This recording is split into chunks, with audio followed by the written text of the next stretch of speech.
good afternoon and welcome, folks. My name is Ian McLean and I'm the president of the Greater Kitchener-Waterloo Chamber of Commerce, and I want to thank you all for joining us, taking time out of your busy schedules and joining us for this important event today. Before we begin, as always, I'd like to thank the sponsors of today's event. Without the generous support of our corporate community and community partners, we wouldn't be able to put on events like this. So I'd like to thank our title sponsor for today, the University of Waterloo. Our gold sponsors, our friends from BlackBerry, the Waterloo Wellington Local Integrated Health Network, and our event sponsors, Bell and MTE Consultants. Way to go, Chief. You just told me that we had to speed this along so Mayor Noah could watch the end of the J game, so stop with the applause there, Chief. But also thanks to our host here at the Crown Plaza, Kitchener-Waterloo. Now, before I'd like to introduce a few folks in the audience, please hold your applause until the end. If you can give us a wave when I call your name. Community leaders present today, Deputy Chief of the Waterloo Region Police Service, Kevin Thaler is here. Diane Freeman is City of Waterloo Councillor. Mayor Joe Nowak from Wellesley. Councillor Elizabeth Clark from the Region of Waterloo. Mayor Sandy Shantz from Woolwich. Joan Fisk, the Chair of the Waterloo Wellington Local Integrated Health Network. Bruce Lochner from the Lynn as well. Thank you for joining us. And our former Mayor of Waterloo, Brenda Halloran, who's with Start Canada.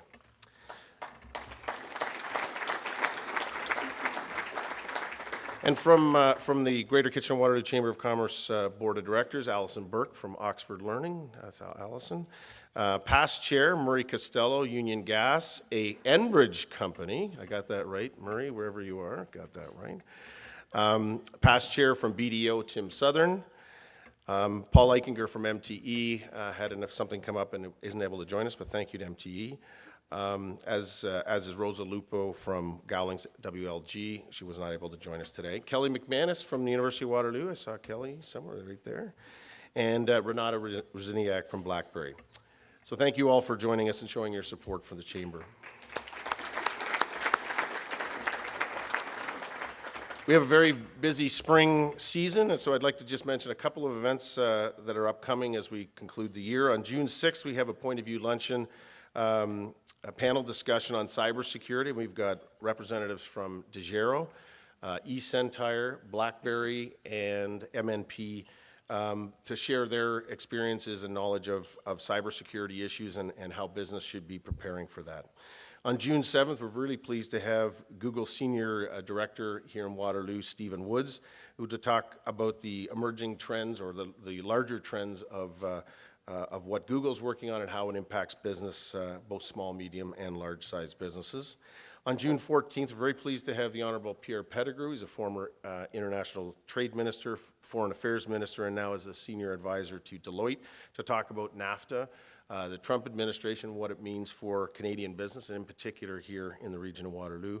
And finally, on June 20th, our annual Energy and Environment Forum, and we've got a great panel discussion to talk about those emerging advancements in both energy conservation and environmental controls. So join us for one of those events. You can always find more information on our website, at the Chamber website. At this time, I'd like to introduce Renata Rosiniak for the lead for community affairs at BlackBerry and our incoming chair of the Greater Kitchener-Waterloo Chamber of Commerce as one of today's gold sponsors. I'd like her to maybe come up and just give us some context for today's events. Renata.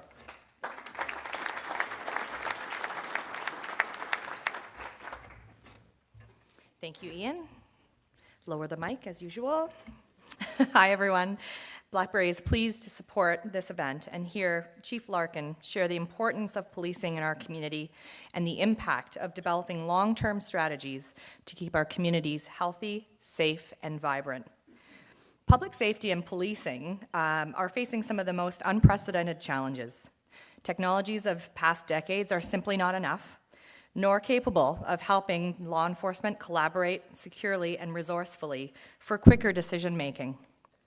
BlackBerry has had the privilege of working and supporting the Waterloo Region Police Service for nearly 15 years with a variety of technology solutions to meet the needs of today and the future of policing. We are honored to be partners with Waterloo Region Police Service and the Greater KW Chamber of Commerce. Thank you everyone for being here, and back to Ian. Thank you, Renata. We are very honored and pleased with the community support for this event and the importance of the subject we'll talk today about, not only in community policing, but as it affects mental health and the wellness of our community. This event took shape probably 18 months ago. Melissa and Lena from Bell and I were at a Rangers game with the Chiefs EA, and we started hatching a plot to say, what can we do to supplement what the great work that Bell's doing on the Let's Talk.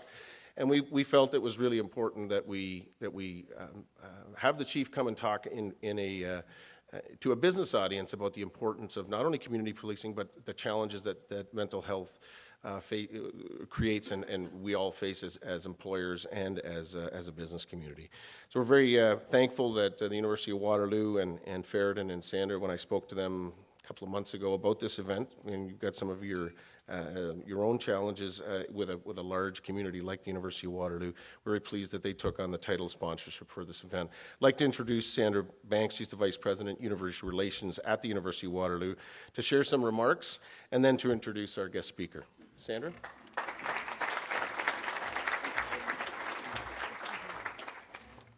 Thank you very much, Ian and Renata. It's a pleasure to be with you this afternoon on behalf of the University of Waterloo and President and Vice Chancellor Ferriton Hamdulapur.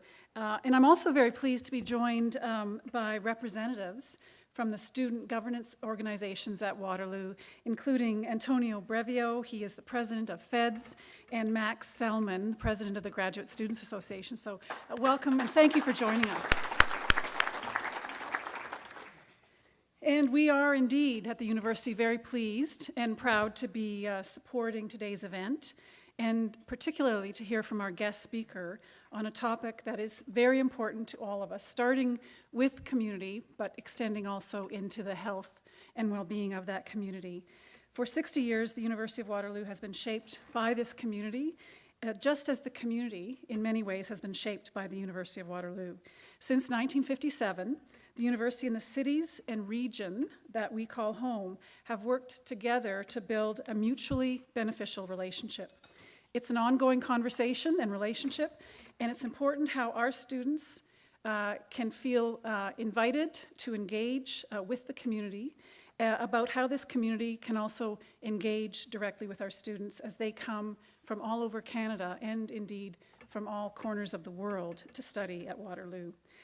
Our university, Wilfrid Laurier, Conestoga College, together bring tens of thousands, it's approaching 100,000, of bright young students to the Waterloo Region every year.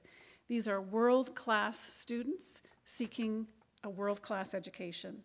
And part of this education involves an experience that students have while they are here and can engage in the community where they live, being exposed to everything that this community has to offer. That's why we are so thankful to have in our midst a chief of police who is a consummate collaborator and who is concerned about the safety and well-being of our entire community and who is very committed to strengthening the bonds and relationships with this region's post-secondary institutions. Chief Larkin has provided a leadership role working with our institutions, the city, and other stakeholders to ensure that we have a safe, inclusive community on and off campus. Through involvement with Town and Gown and Kitchener and Waterloo's neighborhood strategy, we work with Chief Larkin and the Waterloo Regional Police Service as we seek to empower students to volunteer and give back to our community, while also serving as ambassadors for the university outside of our campus. Let me touch briefly on two recent community matters at the University of Waterloo. We are very grateful for the recent outpouring of support and advice and concern that came from members of this community on the critical issue of student mental health and suicide.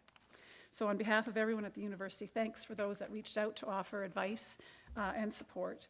Ferriton Hamdulapur announced in March the formation of an advisory committee on mental health, on student mental health. And we would invite many of you in this room who may well serve as experts and work alongside us as we collect ideas and feedback through open houses and online engagement. We expect that advisory committee to report back in a mid-stage in September with a final report in the coming months. The second area I'd like to touch on are the recently announced President's Community Impact Awards from the University of Waterloo, very much in recognition of our 60th anniversary, and which will serve as a legacy to this special year of celebration. Nominations open tomorrow. We invite you to understand and perhaps submit some nominations. Winners will be announced in December at a 60th anniversary gala. So now, I have the great pleasure of introducing to you today our speaker, and it is a very important resume to understand what Bryan Larkin has accomplished throughout his career so far. Chief Larkin was appointed as the 7th Chief of Police of the Waterloo Regional Police Service in August of 2014. He began his policing career in the Waterloo Region, working as a frontline constable assigned to Division 1 in Kitchener. Over the course of his career, Bryan has held a number of diverse responsibilities and roles, including community and media relations, special assignments, traffic services, human resources, recruiting, executive officer to the Chief of Police, and Superintendent of Central Division. Chief Larkin is an active member of the Canadian and Ontario Associations of Chiefs of Police. He's also a member of the board for both the Waterloo Wellington Local Integrated Health Network and Nutrition for Learning. Chief Larkin is a strong believer in community volunteerism and is proud to support many causes, including the United Way and Ontario Special Olympics. In 2000, I'm wrapping up very soon, Bryan. You can keep making your way. In 2013, Bryan was recognized for his long-standing commitment to community volunteerism and for his leadership within the Ontario Association of Chiefs of Police, and awarded the Queen's Diamond Jubilee Medal. Just last September, Bryan was invested as a member of the Order of Merit of the Police Forces by His Excellency, the Right Honourable David Johnston. So please join me in welcoming Chief Larkin. Really appreciate it. Thank you very much, Dave. Thank you so much.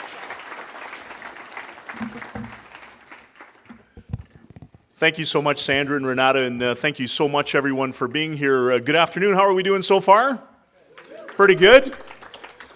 Isn't it? I think it's always great in the Regional Waterloo when you come to an event and there's so much dialogue and there's so much chatter and there's so much connection, because I think, as many of you know, this is what's really important, is about building relationships. It's about connecting, and it's about being with people. That's what builds thriving communities. And I'm always excited when I come to chamber events and different events in the region, and we have to corral and rally people to sit down to get the event started, because I think it talks about the connections and the weaves that we have through our community. So I know that Ian's asked me to be very brief in a couple of opening comments.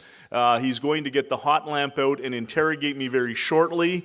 And so I'm excited for that. And I do also, I know some of you don't believe this, but they're blind questions. And so we're in for a really exciting number of things. But I want to take a moment just to, first and foremost, once again, to recognize our incredible sponsors. This would not be possible without the great work. And I want to thank Sandra and the team at the University of Waterloo and congratulate them on 60 years of innovation. You know, one of the great things about our community is that wherever you travel in the world, the University of Waterloo has put us on the map. And I think that that's part of their brilliance when you think about it, when you travel and you talk about those different pieces. And we're very blessed. We have 3 incredible post-secondary academic institutions in our community, and we should not take that for granted, because I think it speaks to the foundation of our community. I want to thank our friends from the BlackBerry, and I want to give a shout out. You all need today to get your Key 1. This is an incredible device. And so your chief of police that runs a pretty hectic schedule is powered by the BlackBerry Key 1. And I want to thank our friends at BlackBerry for their incredible work. And, you know, many years ago, about, you know, as Renato alluded to, you know, probably 15, 16 years ago, going to a meeting as a police officer from Waterloo Region, you got chirped a lot for your pager size. And I used to say, you'll be addicted. It will come to you. And we should once again also recognize the incredible organization of BlackBerry, because, you know, regardless of where you travel, I mean, when I'm with chiefs from across Canada, from across North America, there's BlackBerries across the table. table. It's what powers law enforcement, so we're very pleased. I'm very proud to have our local health integration network as one of the sponsors. As you heard, I sit as an unusual suspect on the board of directors, and I think it's important. And people often ask me, like, why are you doing that? And because it's a different lens, and I get to see the community from a very different lens, from a health perspective, but I also get to share a different lens from a policing perspective. And I do want to take a moment to recognize our chair, Joan Fisk, who is wrapping up 6 years as the chair of the board. And if you talked about the LIN 6 years ago, really it was, in many ways a dirty word. Not a vulgar word, just a dirty word. You'll get the impression here. Is that there were some struggles and some challenges about the LIN, what they were doing, the way business was done. And Lynn and Joan became the chair and has really, in my view, transformed the organization and transformed that piece, along with an incredible visionary, bright, talented CEO, Mr. Bruce Lochner. And so we're thanks for the Lynn for sponsoring. We're happy to have you. And Joan, congratulations on your 6 years of leadership. I want to thank Melissa and our friends from Bell, and it's great to see Michael Melling and Megan Furman, who many of you see every night, and with some humor. Michael and Megan have interviewed me many different times, so it's great to see them here. But we're happy to have you, and thanks, Melissa, for all your work that you do in our community, and also partnership with policing across the province. And Paul apparently says from MTE, where's any folks from MTE here? But we do appreciate their sponsorship. Paul says that he had, he obviously ditched me. He doesn't have another event. He ditched me. He's somewhere in an office right now. So, but on a serious note, before we get into the dialogue in the chat, about 3 years ago, Ian asked me to host a breakfast, and we had a breakfast dialogue around the organization. I was a fairly new chief at the time, just about 3 years ago, and had returned from a sabbatical in the city of Guelph, back to the region as the chief. And we talked about a number of different pieces that we were going to do organizationally and what we were going to do around transformation. Because policing, as Renato alluded to, is under significant transformation. Our communities are changing. Our society is changing. The complexity of the issues are changing. The demands on public sector are changing. The demands on our workforce are changing. And so policing has to evolve. We have to modernize as we move forward as an organization. It really is time for change. And one of the challenges of being the chief of police is that internally our culture is I know you hear lots of things about culture and policing, but the reality is that one of the challenging leadership roles of being the chief is generally police officers hate the way things are and they hate change.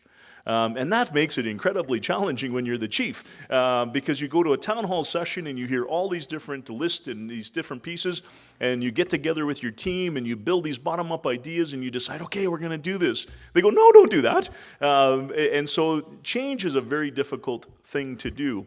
And when, as we're currently working with the Ontario government around the safer strategy for Ontario, there's going to be some significant change in policing. So as we go through this whole concept, 3 years ago I talked about a number of different things that we were doing, particularly around the chamber. Because the chamber, a lot of the dialogue with business leaders is around, and let's make no mistake about it, policing is a very cost-driven and a very resource-intensive business. 85% of our $165 million gross operating budget, so our budget's about $150 million, our net operating budget's about $150 million a year. It's a third of the tax levy. So that's a significant responsibility to provide police services with good stewardship, good financial acuity, and with a lens to the future. And prevention's a huge part of this, and this is part of the whole dialogue of shifting the pendulum and moving the needle upstream. But the reality is that I never make any apologies for the fact that we're human-driven, because that's how we solve complex social issues.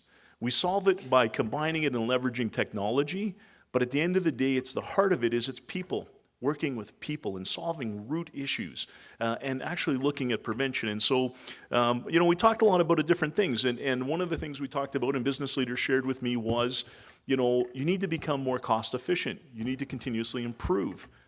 Yes, we have, and we continue to do that. We've trained, and soon to be training another 14, some of our best and brightest uniformed members and civilian professionals in the Lean Six process, continuous improvement. So we're taking a business model and we're implementing it through our organization. We've done a series of pieces. We've transformed neighborhood policing, transformed investigative services, transformed our canine services. We've launched a wellness unit, and it's something I want to talk very much about. I know many of you know that I talk a lot about this in the community, is that What does health mean to you? What does wellness mean to you? But in our organization of just around 1,100 to 1,200 employees, 10% of our workforce doesn't come to work every day. And a very small percentage, about 1% of that workforce, is celebrating the greatest time of their life.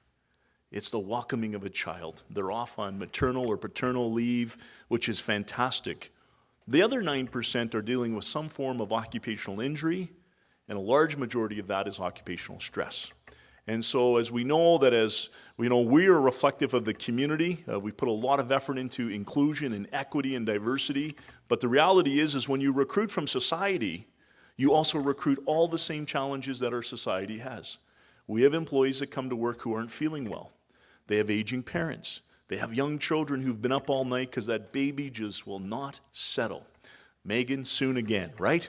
And we also have employees that come to work with financial issues, marital issues, different challenges. And so those are very big pieces. We have to balance demands. I mean, many of you heard a lot about regulated interactions, street checks, how we provide policing services, how we work and build an inclusive, diverse community and organization.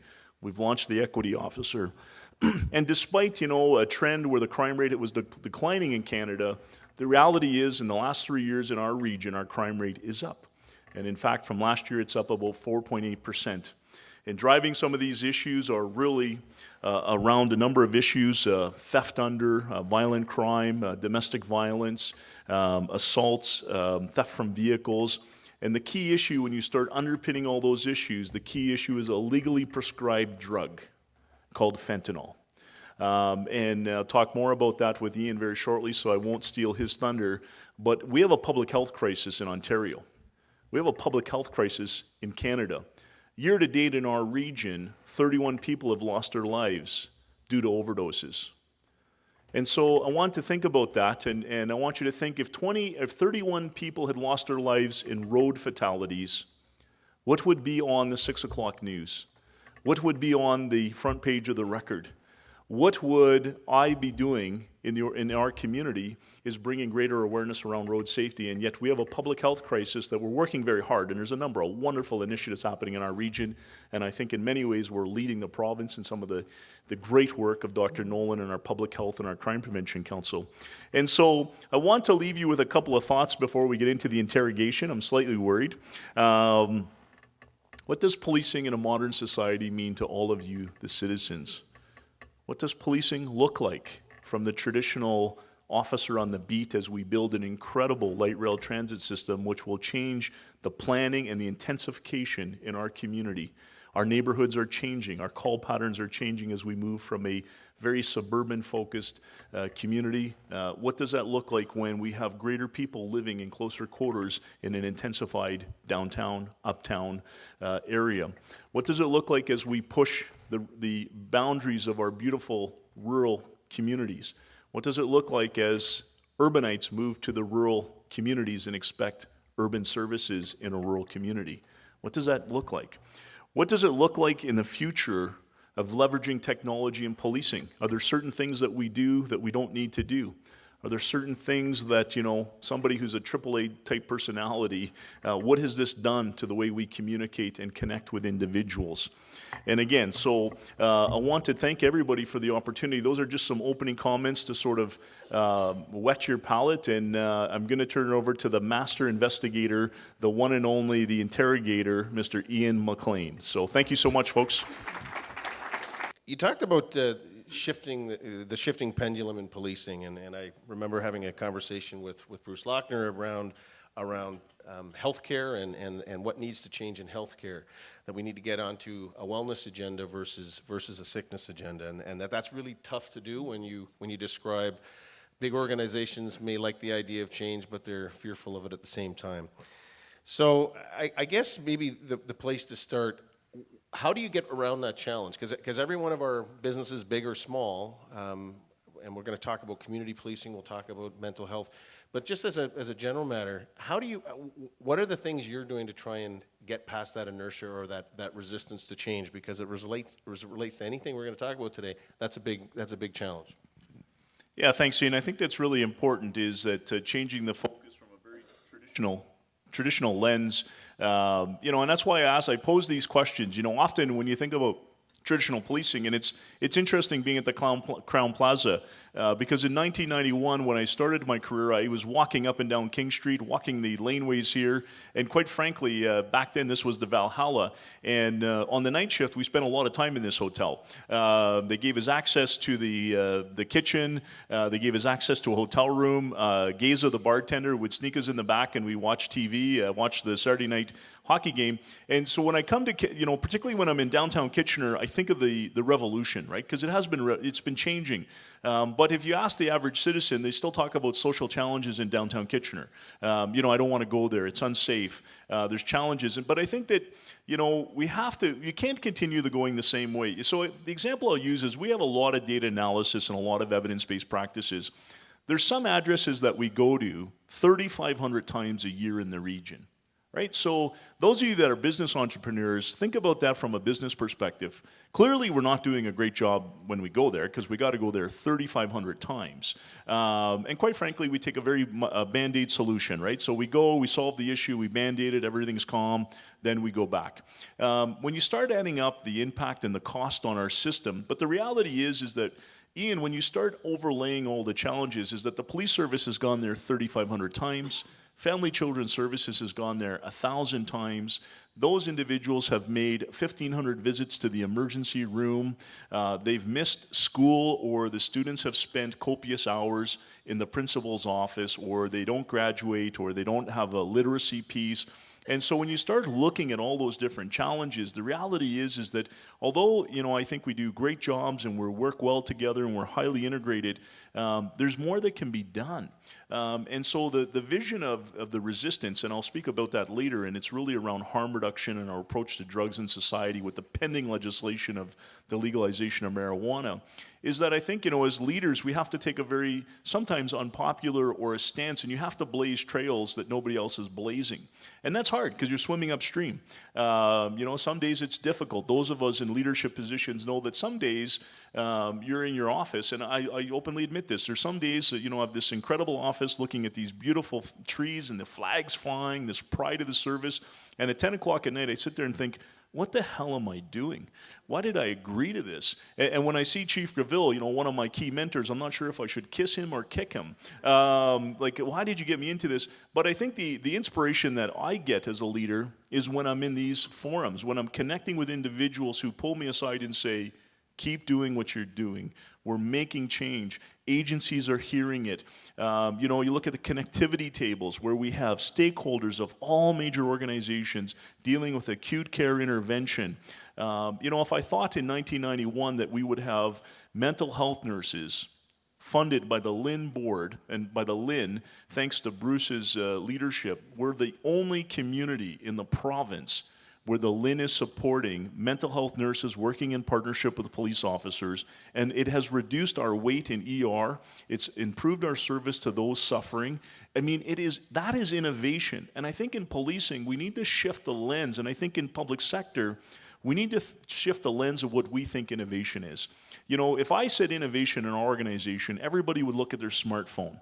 They would look at our records management system, our computer-aided dispatch system, and say, oh, we got to innovate something. We can innovate social problems. And in fact, our goal next year, and we're working right now internally, our goal is to create an innovation lab, the first police service in Canada. And we don't care in our organization about being first at anything. We want to be the best.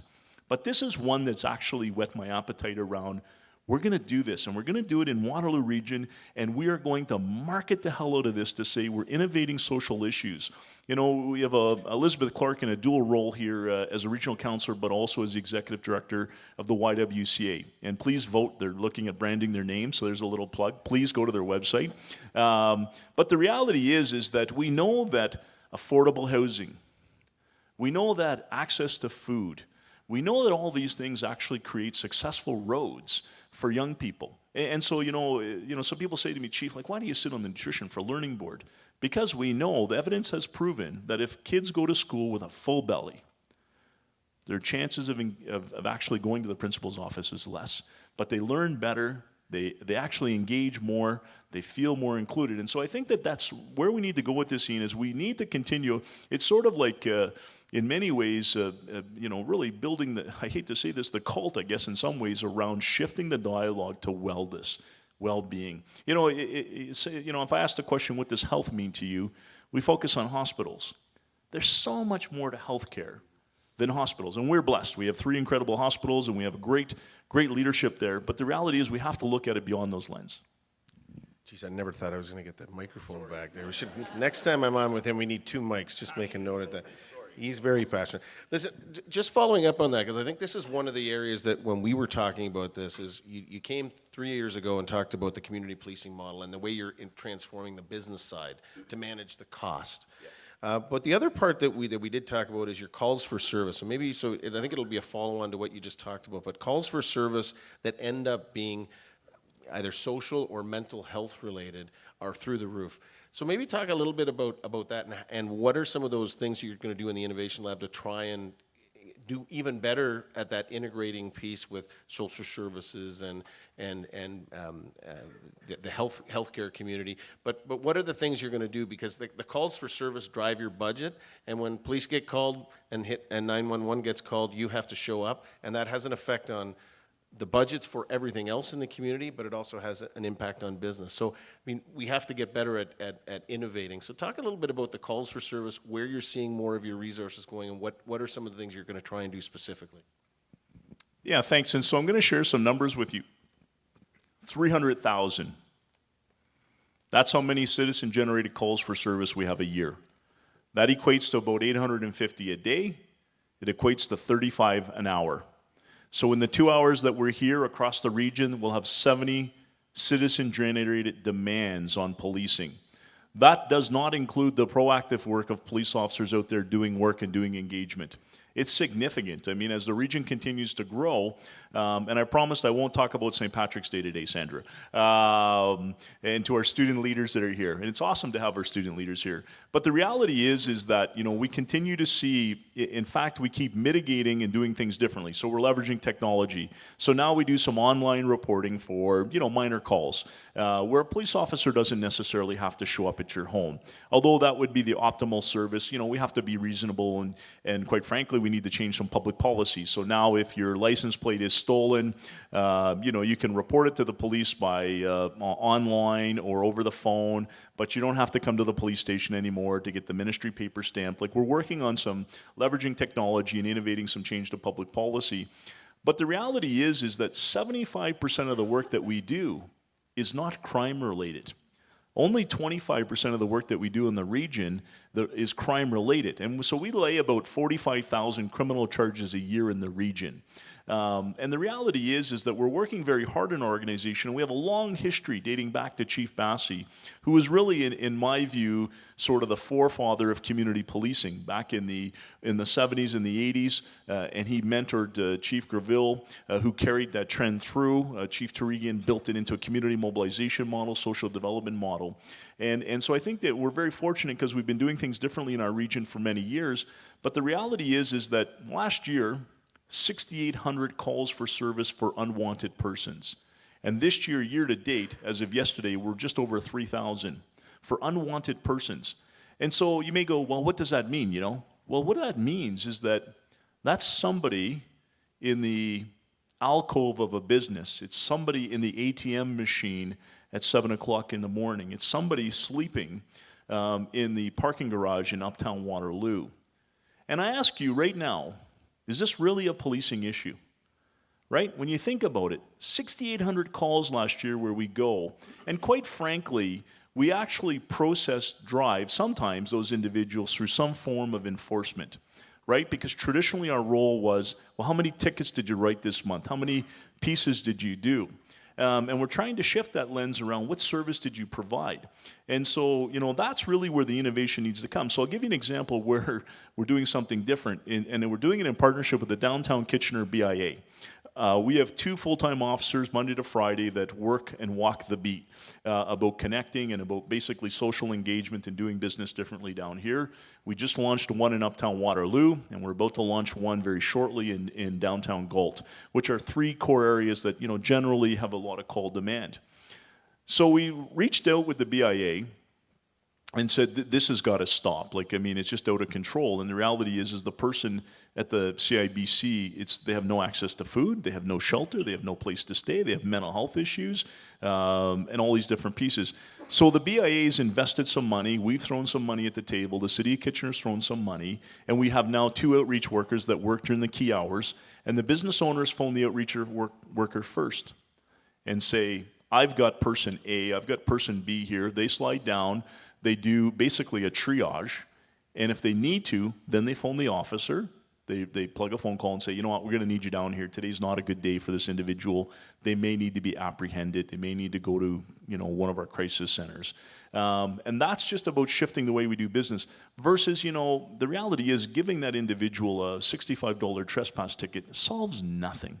But no different than that, and eventually we get to the point where it's chronic, we arrest them criminally, they go through the judicial system for cause disturbance. We're criminalizing behavior, which is really a social issue.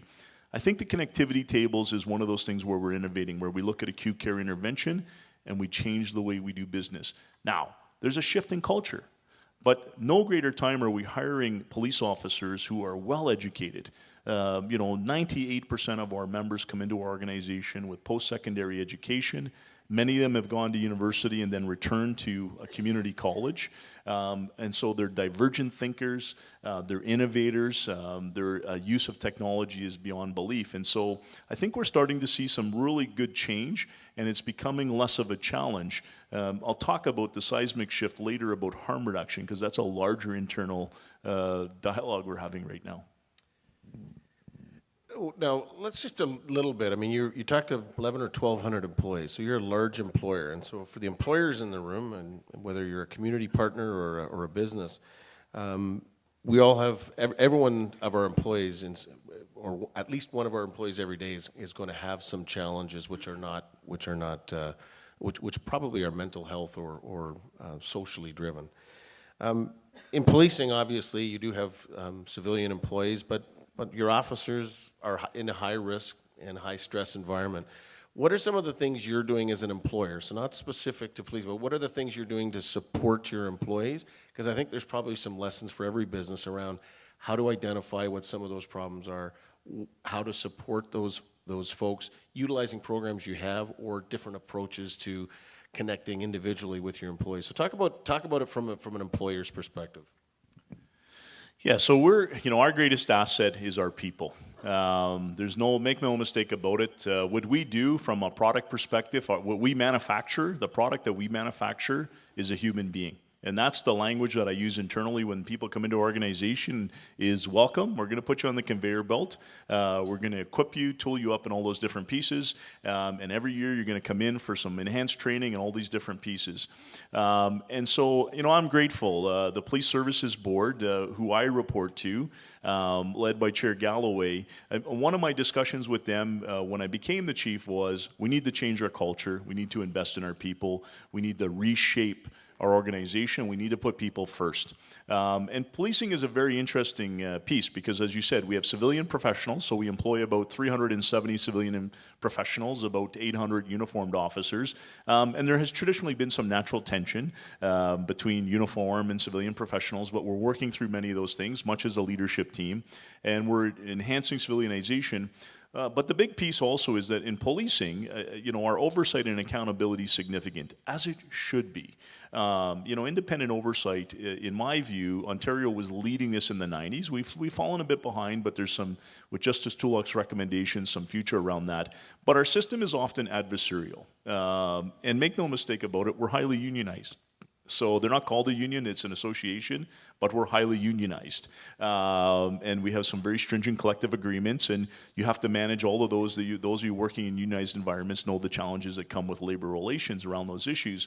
But our whole focus was to turn it around, and it has to start at the top. I have to change the leadership team and the way that we focus. And I mean, we're very traditionally a very military-based organization where rank and command and control and all those different things mean a lot. And I never really wear this. I only wear this for you because I'm much more, as many of you know, I like to wear, for example, I wear a dark shirt, a working uniform. I wear the same uniform that our frontline members wear every day. And the reason I do that is it's strategic, is I'm exactly as they are. I came through the front door like them, and I'm exiting through the back door when I retire just like them. Hopefully I get to retire and not get the boot, right? Anything's possible. But the reality is that we started to focus internally on our human resources. So we actually created a wellness unit. I went to the board in a time of, we're trying to manage some public accountability, but I went to the board and said, we need to add individuals. We need to add people in our human resources because this is what drives our business, is people. And if we don't re-energize, if we don't renew our organization, if we don't add a wellness coordinator, if we don't add a wellness team leader, if we don't add an occupational nurse, if we don't bring 3 psychologists in on contract, if we don't implement the safeguarding process which allows people to go to psychologists, if we don't increase our benefits through collective bargaining where people have access, this number of 10% is going to continue to grow because we take normal people to do a very abnormal job in policing. And I know some of you have been on ride-alongs, our media friends have got to see some of those pieces, but resiliency is a challenge, and I think that, when we go through this, we go through some of the challenges, and with the occupational stress injury and PTSD presumptive legislation, the potential impacts on police budgets are huge. But the reality is we need to invest in the wellness of our people. And so we've, in fact, in this year's budget, we actually have a budget line. When we do our annual performance appraisal, we check to make sure that somebody wasn't arrested in Mexico. We make sure that they get their license. We make sure that, it's a joke. It's okay. No, we do check though. But we check all these different pieces, but we never ask the person, how are you doing? Are you okay? And the same, we're much more, so we've re-energized our peer support team. I'm so proud, we have 3 psychologists on contract, so people have options. We have 10 psychologists that are accessible, who specialize in policing, available to our members. Every member that goes to a specialized high-risk area goes through safeguarding. But my goal is, and there's some internal resistance on this, I'm fighting this, but we're going to make it happen, is that when you go for your annual appraisal, and we do these monthly, we've really changed our whole performance management system to put people first. But when you go for your performance appraisal, your team leader says, okay, great, everything's good to go here. Oh, by the way, connect with human resources for your wellness visit. And every person in the organization, from the chief on down, will participate in this. And I'm so proud that the Police Services Board invested about $220,000. When I pitched the concept, there was a few looks at me, like, he's crazy. He needs to go. But the reality is that we take the stigma right out of it so that everybody's going for a wellness check. The Police Services Board sends me every year for an executive medical. So they, send me off to Toronto. I was there on Monday. I'm still a little sore from the fitness testing. So they invest in my wellness. They invest in all these different pieces. We have to invest in our people, and I encourage all of you as employers, shift the lens on that, because, a happy employee is a productive employee. And our output becomes better. We're asking them to do a lot. Like, we got a busy agenda in our organization. We're pushing hard. We're pushing change hard. But the reality is that the other piece to that is really around a leadership style, which is really that visibility piece. Is I tried to get across our region, across our divisions at all crazy hours, sometimes simply to say hello. And one of the things that, from a wellness perspective that I've invested in is I still handwrite cards to members of our organization that do great work. They don't get an email from me. Sometimes I can't go see them because we work, 24 hours a day, shift work and all those things, but nothing beats a handwritten card. And so that's one of the things we're doing from a wellness perspective. And we're taking temperatures, we're monitoring things. We're also, trying to fix some collective bargaining around the sick bank. We haven't been successful there. So I know there's a few lawyers in the room, labor lawyers. I'll see you after. maybe shifting a little bit. I mean, I think as a community, we are blessed because one of the things I get tired just watching your Twitter feed because I think I'm reasonably busy, but if I want to know what's going on in the community, I just need to check your Twitter feed because you're everywhere. So we're very blessed to have a community-minded police chief. One of the things that I'm very thankful as a business leader is that you have taken the responsibility of being on the Waterloo Wellington Local Integrated Health Network, and the reason is having a different perspective around what is working and what's not working in public policy, and you deal with public policy every day. And Bruce and I and Joan and I have had this conversation about the wellness agenda versus the sickness agenda. Maybe talk about the importance of that board, the role that it plays, particularly as we try and, you've talked about the challenges of changing inside the police service, but you also, we have a challenge as a community and as a business community to change public policy at the provincial level around healthcare and around being innovative, trying new things, and allowing our health professionals, whether it's mental health or hospitals, doctors, to be more innovative. And a lot of that's going to have to come from the LHINs creating the public policy awareness and pushing government to do things differently, because unfortunately it's not happening fast enough. Yeah, I couldn't agree with you more in that sense. And first, just one piece on the community piece is that you can't police a community well if you don't have public trust, if you don't have public confidence. And I think that's why it's very important to role model the way for our members is to build trust in community, and it's important to support the many different things. We have to rise up as a community and change public policy. And again, not to be, political, but I'll maybe just be political for 1 second, is that we can't let Queen's Park drive our local policy. Because quite frankly, we do it very well in our community. We're blessed, we have incredible governance in our community at all different levels, but the LHIN board represents $1 billion industry, $1 billion locally in Waterloo, Wellington. Each year. And so the reality is that it's significant.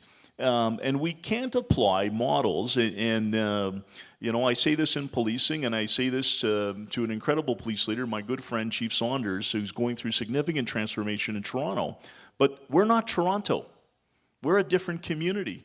And so we have to apply policing issues and health issues with a very localized lens. And the decision-making and the power to apply public policy locally needs to continue. And I know our friends at the university fight the same challenge because much of these things are driven from a very provincial, one cookie-cutter size. And so it's very important for us to collaborate, support the work that the LHIN's doing, and I want to be very clear. I mean, Bruce makes the trip up to Queen's Park on a regular basis and gets his ass kicked and sent back down the highway to a supportive board that says, go back down there, and away you go. Was I not supposed to use the word A? I'm sorry.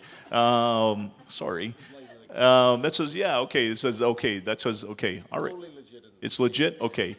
So, but I mean, I think that that's one of the pieces is that, I have other chiefs calling me and saying, how did you convince the LHIN to fund your mobile health nurses? I go, well, easy. They're progressive. They understand the issue. They know that we can collaborate and we can do business better, and they've shared the model. I cannot get it happening in my community. And so we should be proud and we should celebrate these things. I think one of our challenges, and this is just, I say this internally, and my team that's here, Inspector Mike Hafner and Sherry Greeno from our corporate communications unit will know that, listen, it's easy to criticize. It's difficult to appreciate. And we need to start appreciating much more the greatness that we have in our region. We have challenges, but the work that the LHIN's doing is around really shifting this dialogue from sickness to health, but it transcends all the public sectors. Because I'm having this discussion with the Executive Director of Family Children Services. Myself and the school board directors are having this discussion. We're having the discussion with Bruce. We're having the discussion with Dr. Nolan. We're having the discussion with Douglas Bartholomew Saunders from the region, the Social Services Commissioner, around how do we change the lens? Because I'll gladly, and I said this to Kitchener and BIA, I'll gladly take $50,000 from my budget and I'll pay for the outreach workers when it reduces calls and gets better service for the clients. And so right now what's happening, we have 2 taps running. Right, we have this very reactive, and that's not a tap, that's a hose. We're good at it. We're awesome at it. We're good at crisis. We're good at reaction. But we have this garden hose, or not even the garden hose, the one that kind of does the sod, like the little wet one, kind of going on prevention, kind of going on that piece. And we need to switch the pressure from this hose to that one. Listen, I'd like to go all afternoon, but we are going to have to wrap it up in about 10 minutes. But I wanted to, and I asked you just before lunch and said, one of the issues that I think wraps up, or at least it touches on all three parts that we've talked about. Community policing, talks around you as an employer a little bit, but also in terms of the community as a whole. And that's the whole question of legalization of marijuana. I mean, I think many of us will have different points of view on this. I don't think there's any dispute that young people and drugs is a challenge, particularly as it relates to mental health, or can be. But talk a little bit about how it's going to affect all three parts of that, because there's a health concern around it. There's talking about how it does affect people's mental health, because drugs and alcohol, the ups and downs that are inherent with them. But also from a policing perspective, there's lots of unanswered questions around what legalization of marijuana is going to mean. All right, so the legalization of marijuana. So historically, and I think we should be proud of this, in 1998, then Chief Greville, president of the Canadian Association of Chiefs of Police, tried to convince federal government to decriminalize. That, policing felt that we were criminalizing a behavior that, we were focusing all this effort on those that use or experiment. And this is a university town, and the reality is some young people experiment with drugs, and so we shouldn't be proud of the fact that Canada is the single largest consumer of marijuana amongst young people across any G20 nation. We have a drug issue in our country, and we need to take that and understand that. One of the challenges, Ian, around the public policy piece, and I want to be very clear, is that I don't think we should criminalize the 21-year-old or the 50-year-old that chooses, their own choice to smoke a joint, and so. But one of the challenges is public health has done so much work on smoking in public places, etc. I don't want to see that eroded. But we're going to a very heavily regulated framework. I was able to meet with the parliamentary secretary on this file, Mr. Bill Blair, former chief of Toronto, a great colleague, a great mentor, and had a private opportunity to meet with Bill, and Bill explained the heavy regulation of this. And so essentially in Ontario, it will be trickling out very soon, is that the Ontario government has created in the AGCO sort of a marijuana branch. So you're going to have, obviously the beer store, you're going to have LCBO, and then you'll have the bud store, right? The green store. And so that's great, and that's fine. But when you create a regulatory framework, there's an impact on the community. There's an impact on policing. So I'll give you an example. Driving while impaired, the device to test for marijuana in your system is $4,000. Who's going to pay for that? Who's going to pay for all the training of the store employees? Who's going to pay for the training of the police officers to recognize and deal with all of this framework? Because for me, time in the seat, resources and call demand is what equates to demand on budget. But also is that what's our strategy around creating the young person and taking them away from using? What's our education? What's our public health strategy on this? Because will there be an impact on the healthcare system? And let's face it, all of us have snuck a pint of beer underage. It happens. I mean, I know not you, but no, not me. No, yes. Mine was pints. But the reality is that, those are some of the focuses. I mean, and quite frankly, in policing, we've stopped enforcing this for many years. We're not focused on that. And even in the reality is with the fentanyl crisis, we're not focused on the user. We're focused on the dealer, right? And so we're changing our mindset organizationally that the person that has a social addiction is not a bad person, but they have a public health need. They need an intervention. They need somebody to help them. We don't support perpetual drug use. The Canadian Chiefs are very clear on this. We don't support perpetual drug use, but we also understand we need to change our thinking. And so the war on drugs, it's failed miserably in the 150 years of our nation. And as we celebrate 150 years, we have to recognize from a policing perspective, Ian, We can't win.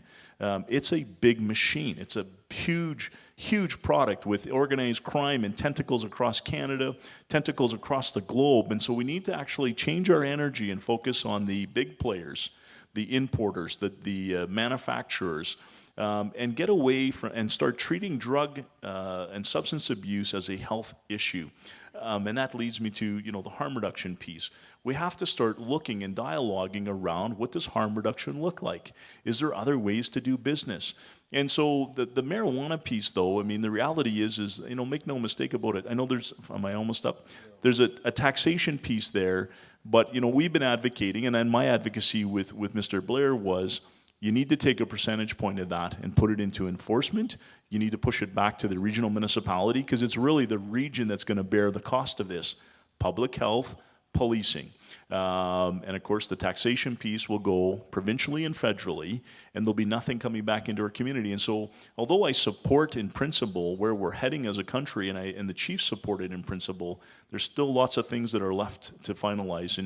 And again, I think that we need a huge strategy, and we need to work with our school boards around how do we change the mindset. Why is a 12-year-old feeling the need to actually change their current emotional state by smoking marijuana? We have some serious questions to ask ourselves because that's what's happening. And the reality is, we hear this argument, well, I used to smoke weed in the 60s. It's different stuff now. I want to be very clear about that. The manufacturing and the agricultural component of this has changed the business. That being said, regulation's a good thing for the country. We've seen regulation working. It will reduce all the gray areas of medical marijuana and some of the complexities of that. So thanks, Ian. Thanks, Chief. I'd like to introduce Joan Fisk, who is chair of the Waterloo Wellington Local Integrated Health Network, to thank Chief Larkin. It's not very hard to thank an energetic person. Now, wouldn't you agree that you are all rallied behind the cause of wellness because of our great chief? I've known there is no end to Bryan's passion. And after all the years that I have worked with you, Bryan, and on today, thank you so much for your kind and generous remarks about our Lynn. Yes, it's all right, and it's all true, and we haven't stopped yet, and look out, it's all best to come. But also keep up that passion. Don't stop, because we all rely on you. Thanks.